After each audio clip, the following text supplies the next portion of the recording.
एक पठान मस्जिद में गया तो इमाम साहब ने इसे बहुत मारा। एक साहब ने इमाम साहब से मारने की वजह पूछी तो इमाम साहब ने कहा, यह सुबह से चौथी बार आया है कि 14 अगस्त की नमाज कितने बजे होगी। माँ ने लेटे हुए बेटे को देखकर कहा, तुम्हारे इम्तिहान शुरू होने वाले हैं और तुम हो के दिन रात सोए रहते हो।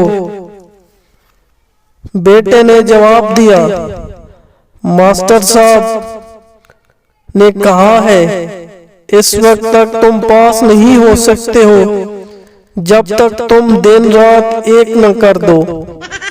अक्सर औकात देखा गया है कि जिस लड़का और लड़की की मंगनी होती है वो एक दूसरे को अंगूठी पहनाते हैं। हमारे यहाँ तो जिस लड़के की मंगनी होती है वो घर की रखवाली करता है और लड़के के घर वाले लड़की को अंगूठी पहनाने गए होते हैं। एक मिरासी 5 स्टार होटल के वॉशरूम में गया। वापसी पर स्वीपर ने 70 रुपए मांग लिए।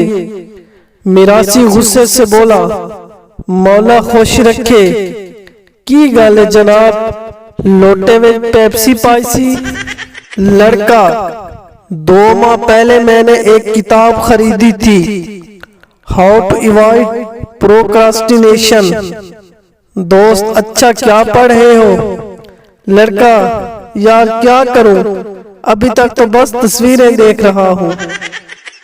लड़का, मेरी माँ कहती है मैं बहुत बड़ा हो गया हूँ। दोस्त, वाह वाकई। लड़का, हाँ, अब वो मुझे बच्चों को बातें सुनाने के लिए बुलाती है।